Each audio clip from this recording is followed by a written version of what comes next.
Magandang araw mga kaagham! Narito tayong muli sa probinsya ng Bataan upang itampok ang panibagong kwento ng tagumpay na isa na namang business owner at isa sa mga DOST setup beneficiary.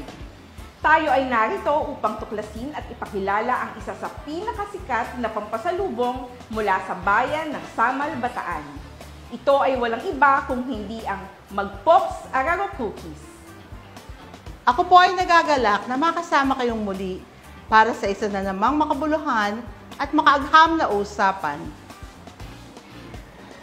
Alamin natin kung paano nakatulong ang siyensya, teknolohiya at inobasyon upang mas bigyang buhay at matulungang sumabay sa makabagong agos ng panahon ang negosyong ating ibibida ngayon.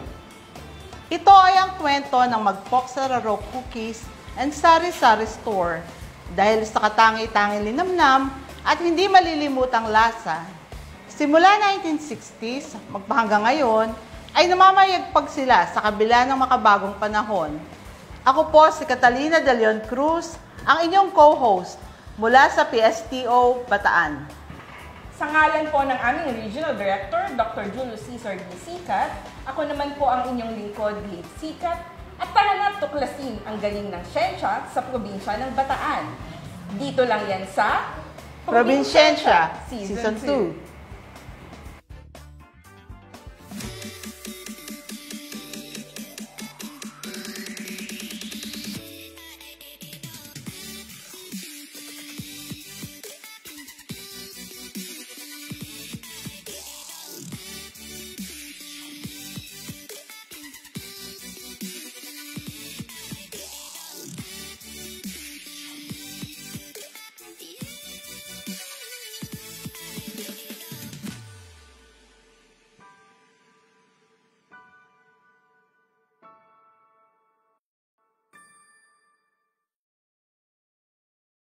Kilala ang bayan ng Samal sa Bataan bilang kaisa-isang bayan na gumagamit ng harina mula sa araro o arrowroot upang gawing mga masasarap na biskwit at cookies. Dahil dito, tanyag sa bayang ito at maging sa probinsya ng Bataan bilang pasalubong ang mga araro cookies. Isa sa mga kauna-unahang nagbenta nito ay ang Magpoks Araro Cookies and Sari-Sari Store. Sa kasalukuyang panahon, sa ilalim ng ownership ni Mrs. Perita Magpok Eusebio, nagpapatuloy at sumasabay sa agos ng panahon ang kanilang negosyo. Malaki ang naging tulong ng programa ng setup ng DOST dito. Samahan kaming alamin ang kanilang kwento.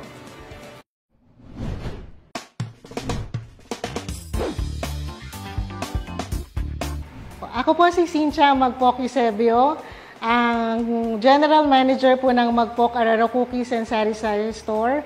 Ang aming pong location po ay matatagpuan sa 197 Barangay Tabing Ilog, Samal, Bataan po. Bali po ang Magpok Araro Cookies po ay nagsimula noong 1960 sa Samal, Bataan po. So panguna po na aking lola po na si Juliana Magpok.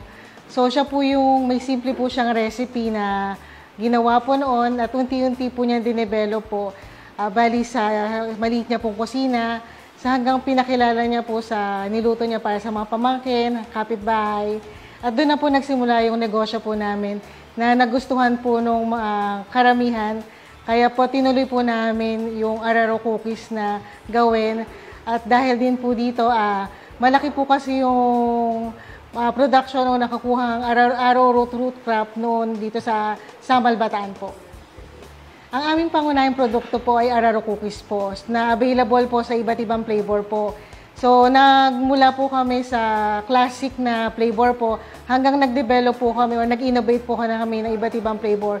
So ngayon po nagkaroon na po kami ng cashew araro cookies, meron pong purple yam, strawberry, saka mango, cacao, at recent po nga po yung coco root na combination po siya ng coconut sugar and arrowroot root crop po na flour na kung saan po mas masustansya po at nakatulong po sa mga taong may diabetic o yung kailangan po ng may low sugar content po. Binebenta po namin yung produkto po namin sa mga pasalubong centers po. So, nakakapag-participate din po kami sa iba't ibang trade fairs po dito sa Bataan po at outside Bataan, especially po sa Metro Manila po. Kasi dati pa nakakapag-join po kami sa mga National Food Fair. Recent po yung Franchise Asia po. So, kung saan po na ipagmamalaki po namin yung gawa po ng Bataan. Malaki po yung tulong ng DOST Bataan po sa amin, lalo na po yung pagpapabuti po na aming production process po.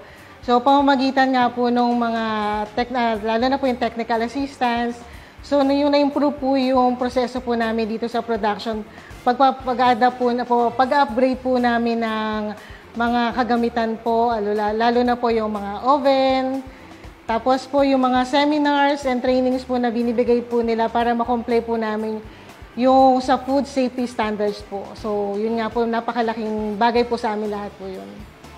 Bali po nung nakilala po namin yung setup sa pamagitan po ng mga orientation seminars po na kinoconduct po ng DOST Bataan. So, nakita po namin yung oportunidad po na ma-improve po namin yung negosyo.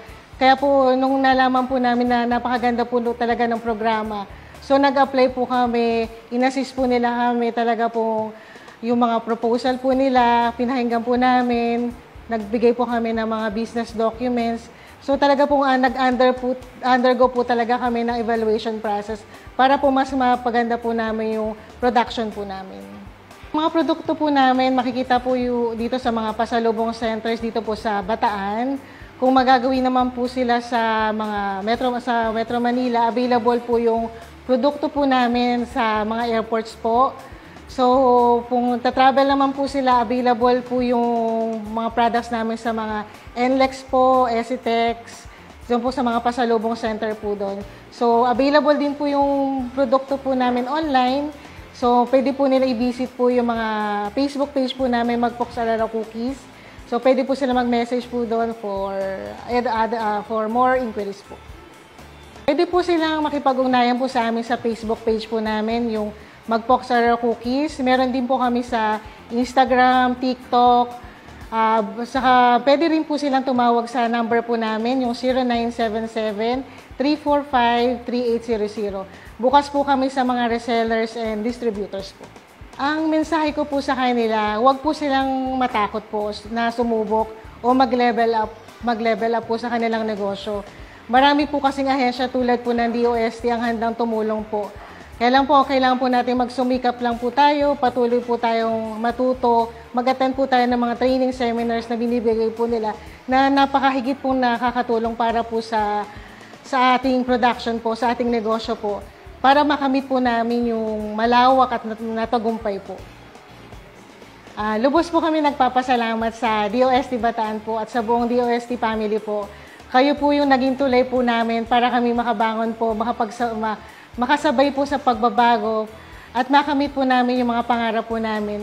So, hindi na lang po kami dito lang po sa Bataan na ipagmamalaki po namin yung produkto po namin sa iba't ibang lugar po sa Pilipinas at soon po sa ibang bansa po. So, napaka-laking pasasalamat po talaga namin. Sana po marami pa po silang matulungan na tulad po namin na MSME.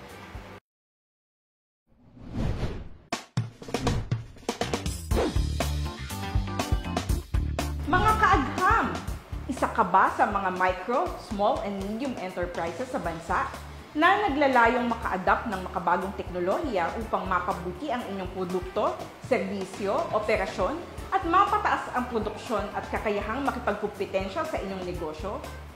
Nais mo ba ng makabagong kagamitan na walang interes hanggang 5 billion pesos? Baka para sa iyo ang programang setup ng DOST. Tara! Usap setup tayo. Nakagagaan ng damdamin ang kwentong ating pinagsamahan ngayon, mga kaagham. Di ba? Isa itong pagpapatunay ng kakayahan ng siyensya na mas pagtibayin at payabungin ang ating kasanayan. Ito ay isang patotoo na ang siyensya, teknolohiya at inobasyon ay katuwang natin upang mas paunlarin ang ating pamumuhay. Sa pamamagitan ng DOST, naghihintay lamang palagi ang mga programa nito gaya ng setup na naitampok natin ngayon upang maging kaagapay ninyo sa pagpapalago ng inyong kasanayan at negosyo. Tuloy-tuloy lang po ang pagtutok para sa iba pa nating episodes. Para manatiling updated at makasubaybay pa, i-like, i-share, at i-follow ang aming official Facebook page at YouTube channel, DOST Central Luzon. Sa ngalan po ng aming Regional Director, Dr. Julius Cesar D. Sicat, ako pong muli si Lade Sicat. At mula naman po sa DOST PSTU Bataan, nagagalak akong kayo ay samahan. Ako naman po si Catalina De Leon Cruz at ito ang Probinsiyensya Season Season 2.